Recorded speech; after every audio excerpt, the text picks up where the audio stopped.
spearheading different organizations and their official school publication.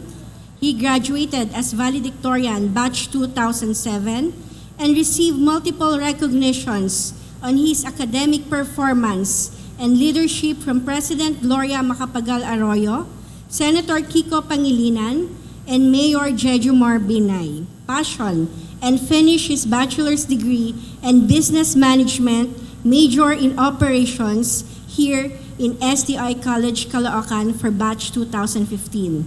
A working student, he was known multitasker and an active leader as vice president of their course organization for 2 consecutive years in 2003 and 2014. He bagged the first runner-up position for Stand Up and Deliver at the national level competition of Tagisan ng Talino. He was also one of the awardees of the Exceptional Student Award in 2015 and nominated twice for the Distinguished Alumni Awards for STI Alumni Association back in 2015 and 2017. A Lean Six Sigma Black Belt practitioner, he was an 11-year professional career dating back 2008 in the BPO industry, starting as rank and file employee at the age 18, promoted as supervisor at age 21, and receiving multiple awards and commendation from different support verticals, from sales, technical support, insurance, and customer service delivery. He was awarded as top quality analyst for 2010 for an insurance account, first runner-up quality coordinator of year 2010, most reliable officer 2011, and given his Service Excellence Award for being one of the top operations manager for the Philippine Business Unit for Sykes in 2017. As for today, he still actively participates as STI Alumni Association Caloocan Chapter's activities as member of its Board of Trustees, coming from being previous Vice President and President for 2016 and 2017. He is now a part-time faculty member here in SA College, while performing his full-time work as Senior Manager, handling their Philippine and China account operation. Let's give a round of applause to our speaker this afternoon, Mr. Mark Jason Escaner. I am so happy to be here. Whenever I'm invited by STI to give speeches like this, I always take the opportunity. Number one, because I love imparting knowledge. Number two is because I am able to impart knowledge to a larger audience. And this is a very good opportunity for that. I always love talking to people, listening, understanding, and sharing my own piece throughout conversations. In my 11-year career, especially both working and studying at the same time, I have met a lot of people, and it excites me to speak to each one of you, especially the students that I have here today as part of the graduating class. So, I'm here today.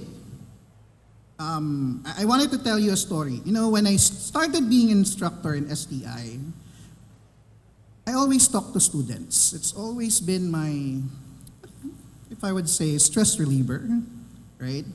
Alam niyo yung pag nakikipag-usap kayo to somebody younger than you, right? You know how they think, understand the logic behind it, the thinking process. It's amazing, di ba?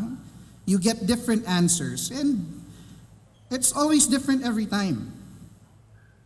It's always refreshing to pick those young minds and get a piece of their point of view.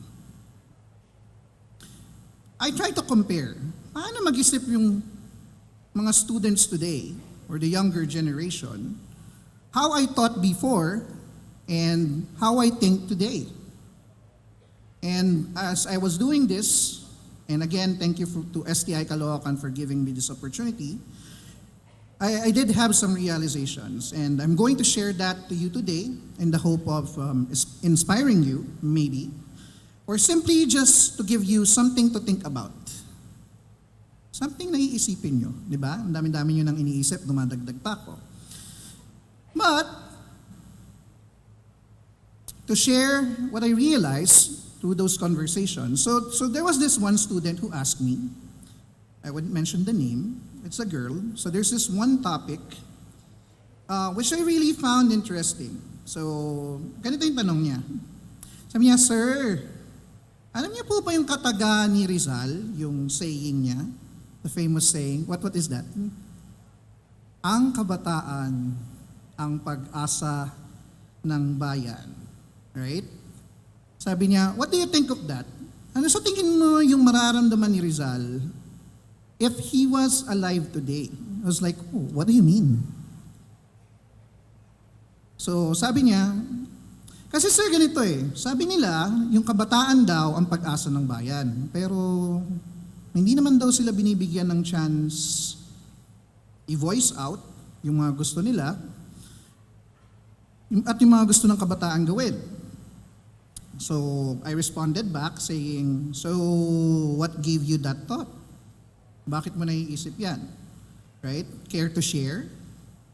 So sabi ni student, ito yung example sir. So, di ba, my parents or guardians laging pinagbabawal sa amin. Yung parang binibigyan kami ng feeling na hindi kami marunong mag-isip para sa sarili namin. Yung mga panahon na hindi nasusunod yung mga suggestions na binibigay namin kasi their reasons is papunta pa lang daw kami, pabalik na sila. Does everyone get that from your parents? Raise your hands. Right? So, given this, sabi ko, okay, so if that's the idea that you have, what exactly do you want to happen? Kailan mo masasabi na you are given the liberty to fulfill the destiny na itinakda ni Rizal para sa iyo? Sabi ng student, then there was silence. Sabi ko, so, ano? Sabi niya, "Kayo ba sir?" Binalik niya sa akin yung tanong. "What do you think of the saying?" Yung statement na yan from Rizal. I wanna know, since I don't have an answer, maybe iba lang tayo ng pagkakaintindi on what that statement is. So sabi ko, okay, but this is just my own interpretation, so I shared it. Sabi ko, I was also once a young student like you are. Ang pagkakaintindi ko dun sa statement na yon, when I try to think about it, is sabi niya, ang kabataan, ang pag-asa ng bayan, bilang kabataan na malakas ang pisikal na pangangatawan at imahinasyon at pag-iisip, ay marami tayong kayang gawin. We have the energy, we have the time, and we have the potential to create the resources needed to do so and be great. Yun yung pagkakaintindi ko. So, I never really claimed na just because I'm part of the young generation, I will be the hope of the country by itself. Di ba? So sabi ni student, sinasabi niyo lang yun, sir. Ano niyo mapuprove yun? Hindi niyo naman kami binibigyan ng chance. Sabi ko, I think doon may disconnect. Sabi ko, for me, in life, chances are always being given. So when he said na hindi sila binibigyan ng chance, I thought the contrary. Chances are always being given, and it's equivalent to the choices that we make. And when we make a choice, we take a chance. By choosing that, or that particular item, we let go of the other chances that we have. Di ba? Pag pumili ka, ile-let go mo yung isang option. So sabi niya, okay, so let's say binibigyan nyo nga kami ng chances. But you never give us the peace to make our own decisions. Yung mga may edad, they always think that they know everything. Sabi ko, so the thing is, we don't. We don't know everything. But maybe we have experienced some things that you still have not. And you are yet to experience. So sabi niya, so paano po kami matututo if you don't let us fail? Di ba ang talino ng thought process? Paano matututo if you don't let us fail? Sabi ko, your parents, or at least the people who are willing to give and share their wisdom to you, will allow you to fail. But in those scenarios where they find it worthwhile for you to fail and learn something.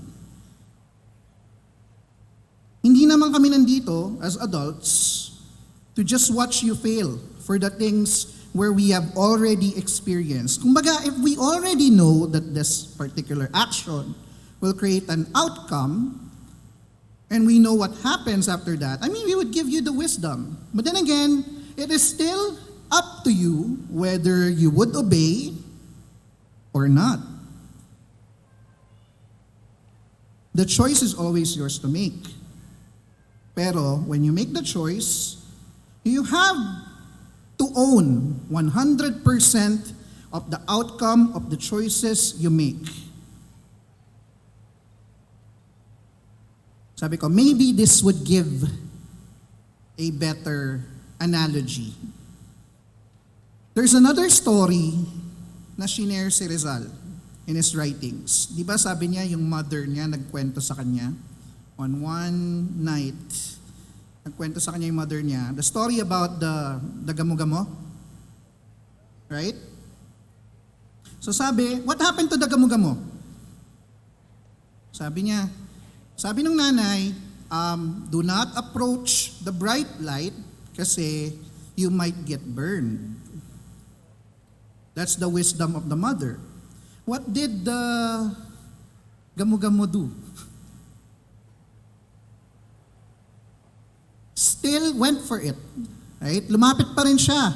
And what happened to the gamo-gamo? Nasunog yung pakpak niya and eventually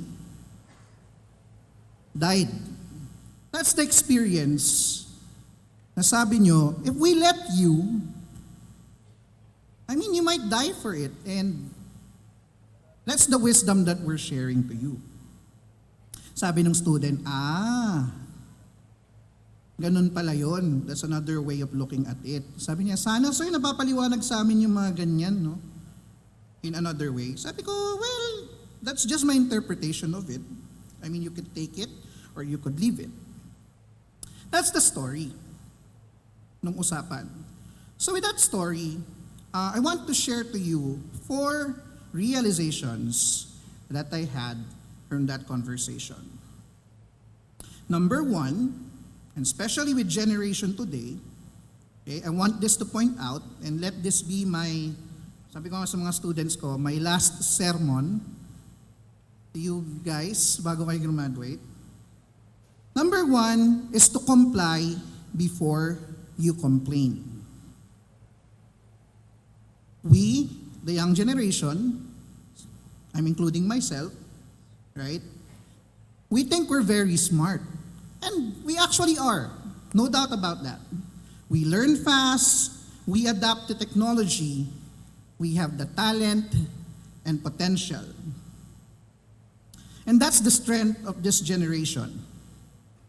But while we have this, one thing that we should never forget is to always seek the guidance on things that we are doing.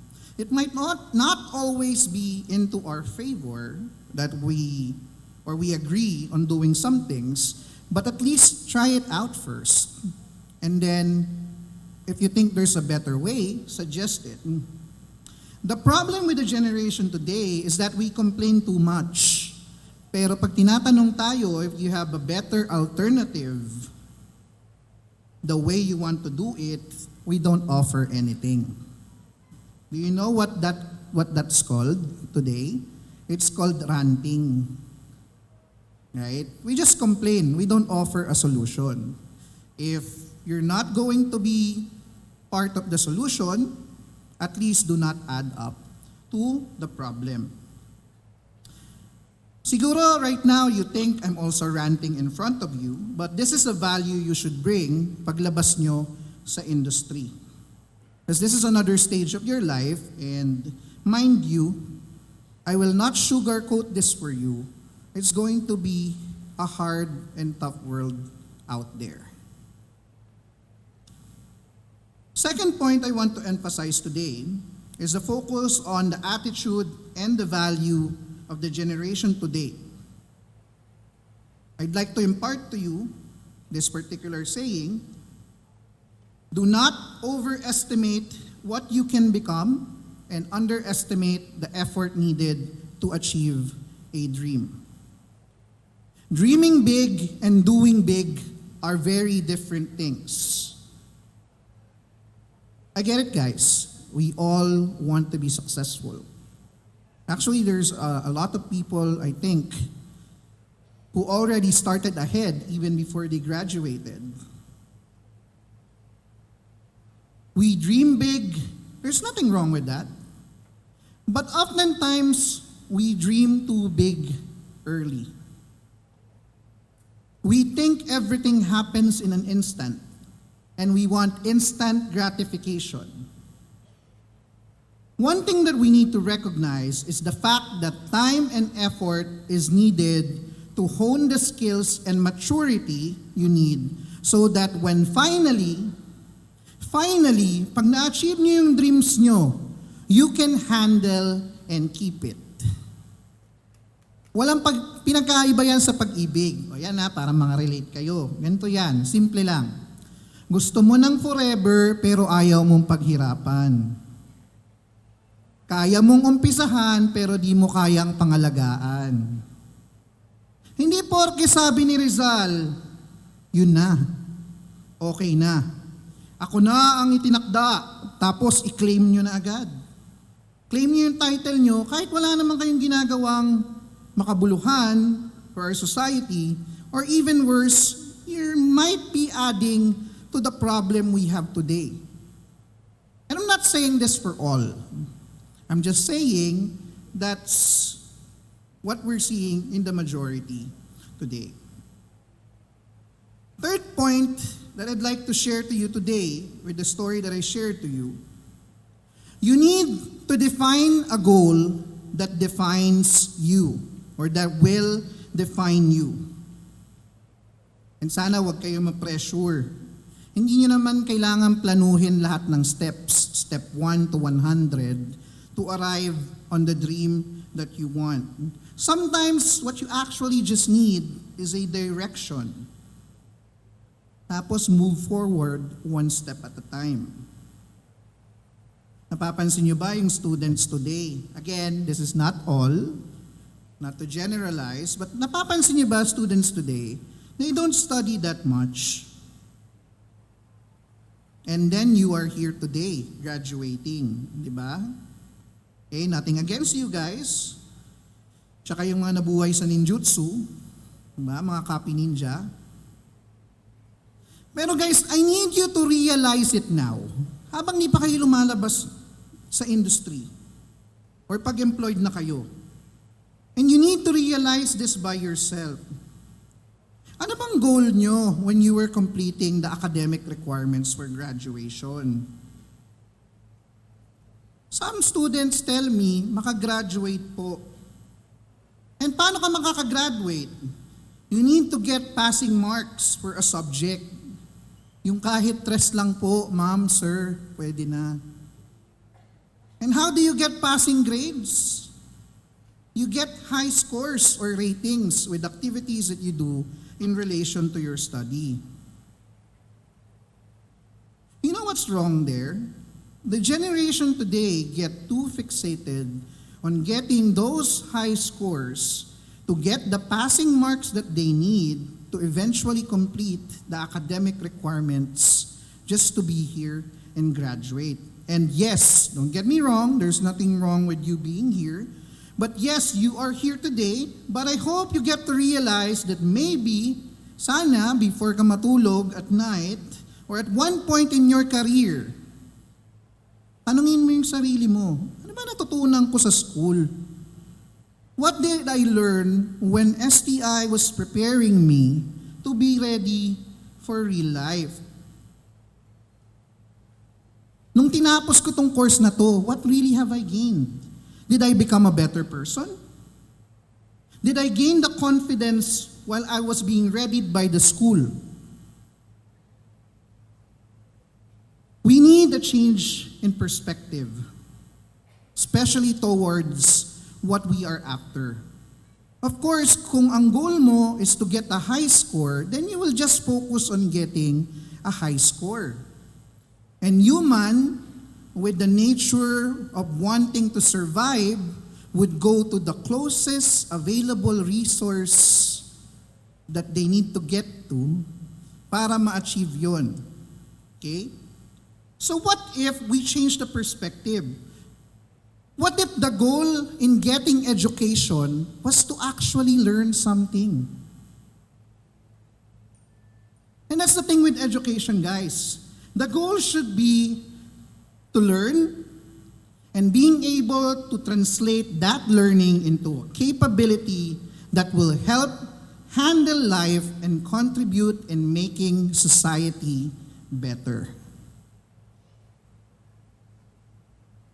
And last, but my final point today, and keep this always in mind, I hope you always find someone who would believe in you, even if that someone is only yourself. There are no words to describe how tough the world out there will be. And I always tell this, huwag kayong malulungkot. Don't be disheartened if you ever get into a situation where out of the 10 things na tama na ginawa mo, the one thing that you did wrong will be noticed. That's a common thing that happens, right? So 10 tamang ginawa ko, yung mali yung napansin. I hope we get to develop that mindset. You get to that point where you realize and gain already the confidence that the reason why it is set up like that is because you have the potential to make it 11 right things. Diba? Kasi you did 10 and you missed 1. And when people provide you feedback for you to learn at that mistake, they're telling you that, you know what, you have the potential to make it 11 rights. Not that I'm highlighting the one that's wrong, but I believe you can. I'm not saying we should be perfect. We're a long shot from that, right? But what I'm saying is that we can, and always, we will improve. Parang diamond yan. When a diamond starts, hindi naman yan makintab na mineral. It starts as a plain rock. And then after you polish it, time after time, that's when the glimmer appears. That's how it becomes a precious jewel. I have always believed that there's more to the seeds that STI will be planting in society today. And that given the right guidance, the right values, and the right goal, you can make Jose Rizal's envisioned prophecy be a reality for you to be a generation full of potential to influence the society we live in. Once again, congratulations to all the graduates of Batch 2019. Good afternoon to all of you. STI College presents this plaque of appreciation to Mr. Mark Jason Escanel in grateful recognition of his presence as guest of honor and commencement speaker during the STI Commencement Exercises, given this 30th day of May 2019 at the Convenarium Crossroads Center, Mother Ignacia Avenue, Corner Scout Reyes Street, Quezon City. Signed, Marife C. Ibarra, School.